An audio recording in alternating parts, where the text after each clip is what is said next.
Hello everyone, I am District Treasurer Ryan Sassower, and today I'm going to be giving my presentation on the Club Treasurer position. So first I'm just going to go over what I'm going to be talking about. So first I'm going to go over the Treasurer duties, then the Treasurer report form, then dues, and then fundraising. And finally, I'm going to be talking about some resources that you can use to help you throughout the year, and those are dispersed throughout the presentation. So as far as duties go, definitely attending club, divisional, and district events are super important.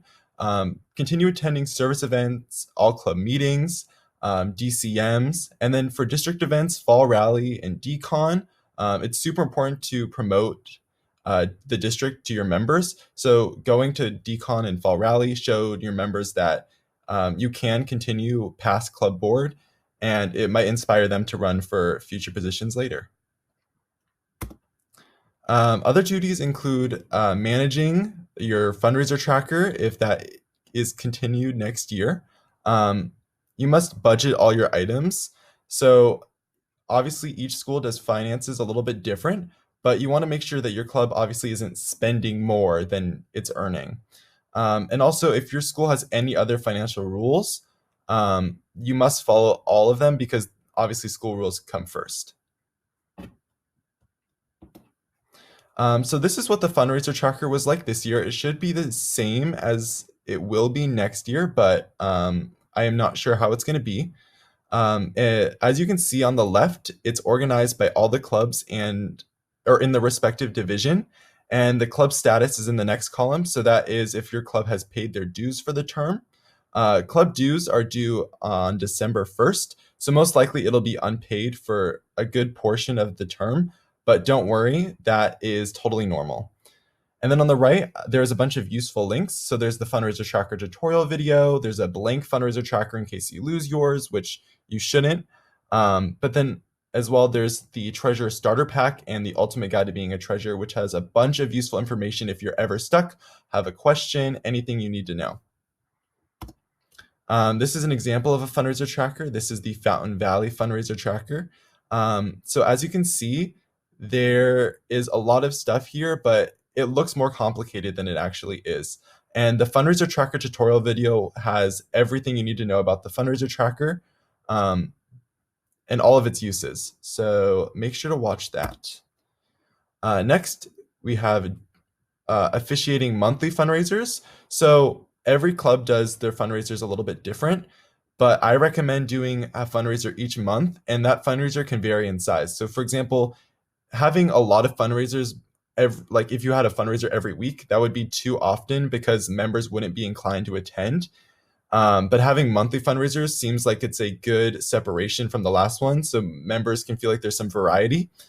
So another thing that you guys need to do is weekly financial updates. So at your board meetings each week, you should be giving an update on how your club budget is doing, making sure that your club is not spending, again, more than they're earning, making sure that all of the club purchases are correct.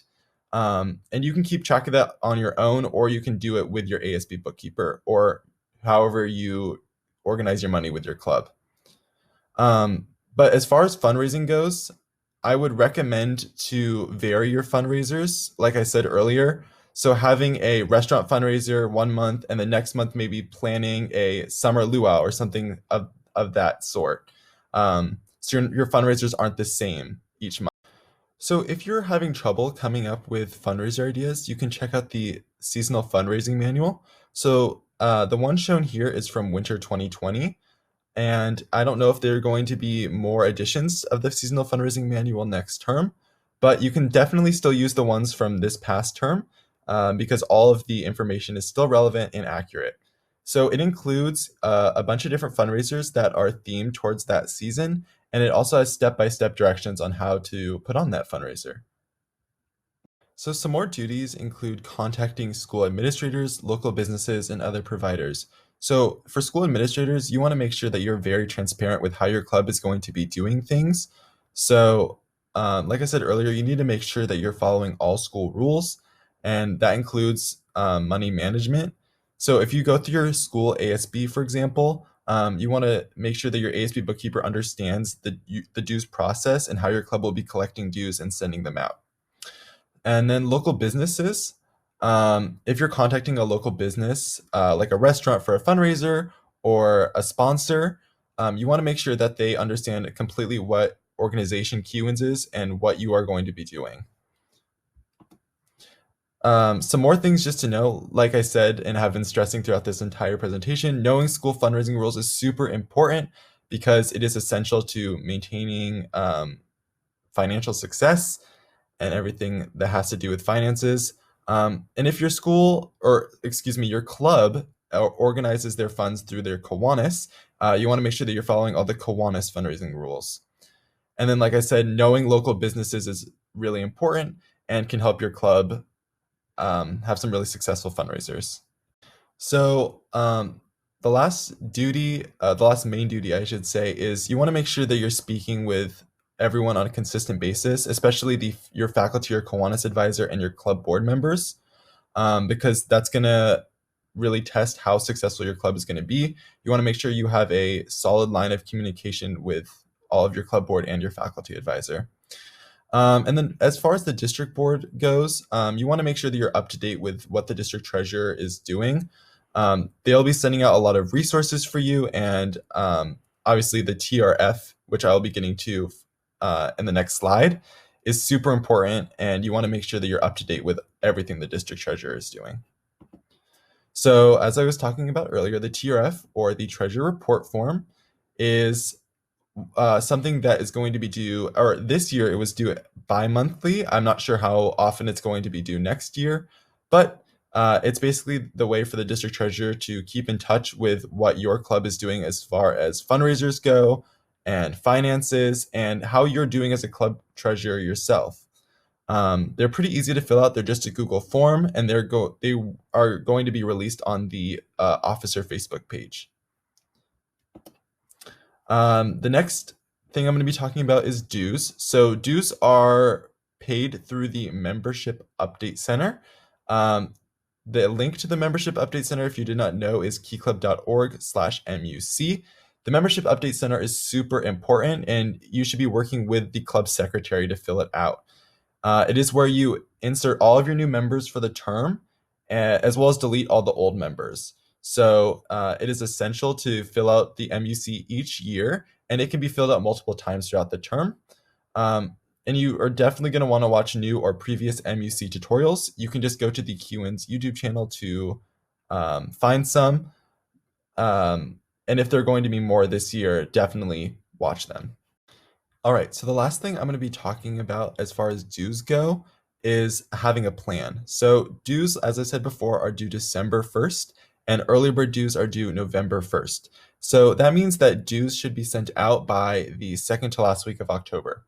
So you want to make sure that you have a plan going into the school year of how you're going to be collecting dues, when you're going to be collecting them, and how the dues process is going to go for your club.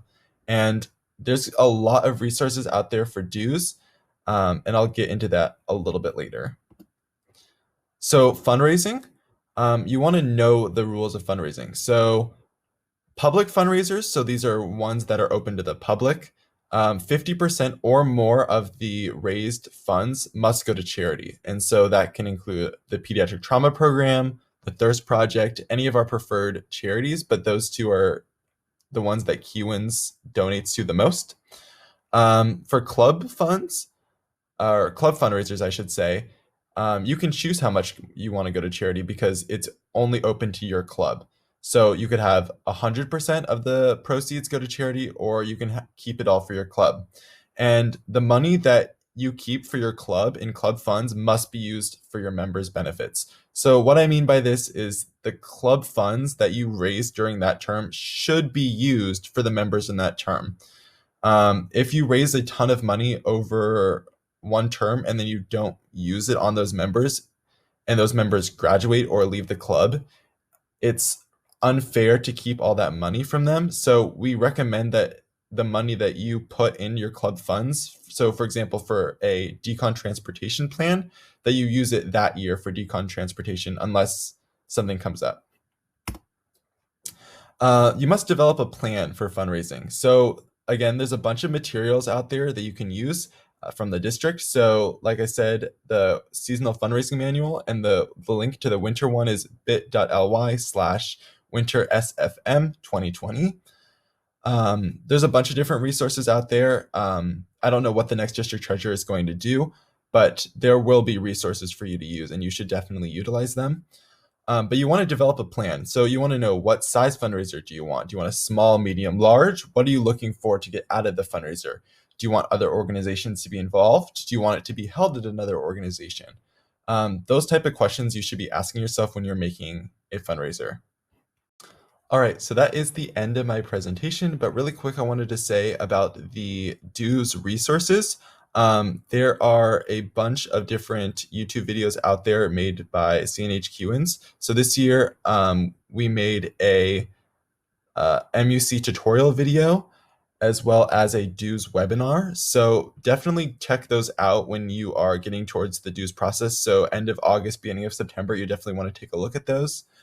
But yeah, that's basically the end of my presentation. If you have any questions, comments, or concerns, you can leave them in the comment section below, and I will be more than happy to answer them. So yeah, thank you for watching, and I hope you have a great rest of your day.